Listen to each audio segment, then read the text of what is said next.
Standard 12, Economics, Unit 3, Theories of Employment and Income continued. Dear students, let us learn today equilibrium between ADF and ASF. We have already learnt aggregate demand function and aggregate supply function. Aggregate demand function is equal to consumption, investment, government expenditure plus exports minus imports. C plus I plus G plus X minus M.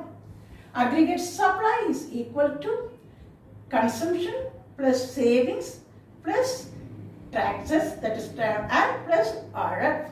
So C plus S plus T plus RF. And what is aggregate demand and aggregate supply? We have already known. Now, aggregate supply and aggregate demand approach is taken by Keynes to explain his equilibrium between ADF and ASF.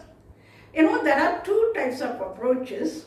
One is aggregate demand and aggregate supply approach. Another is saving and investment approach.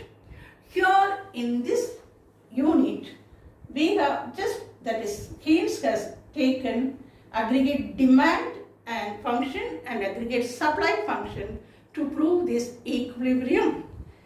And two-sector economy is just taken into consideration.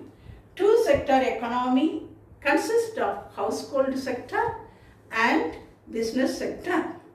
Decisions concerning consumption expenditure is taken by individual households. Decisions concerning investment is taken by business firms. And assumption is that consumption function is linear, planned investment function is autonomous.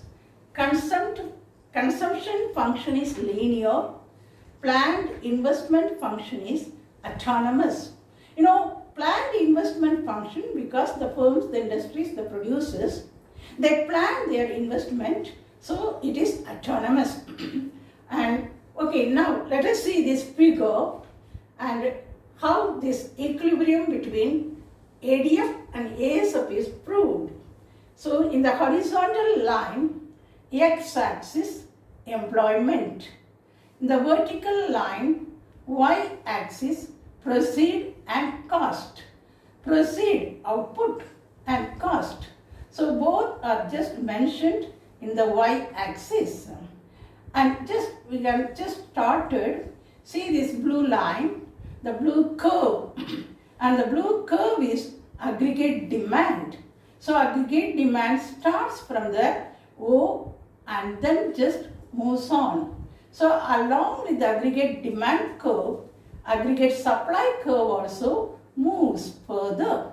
And aggregate demand curve and aggregate supply curve meet at a particular point E. So this point E is equilibrium. And you just see here N1 in x-axis. And equilibrium at point E is reached and N0 is employment level. Okay. So up to N0, the producers employ their workers.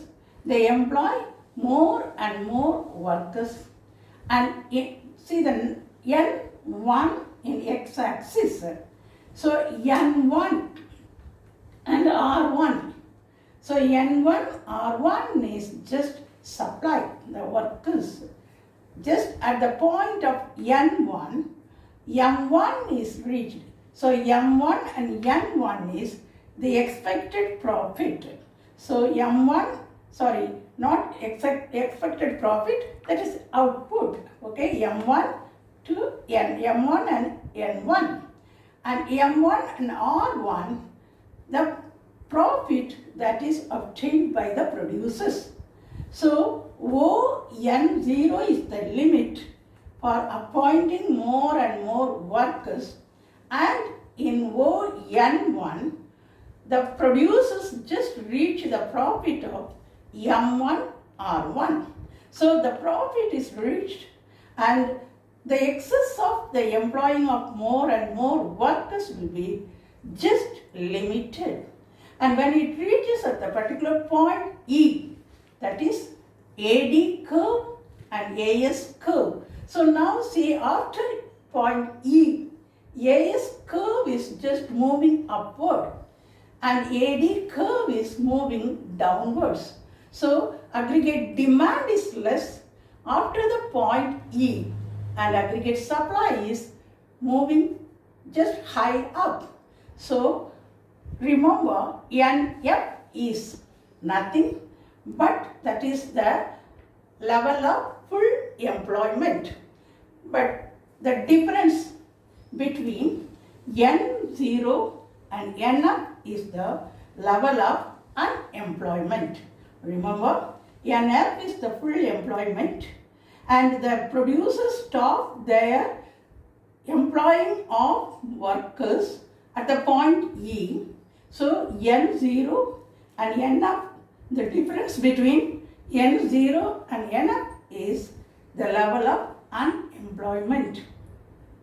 And the equilibrium is reached at point E.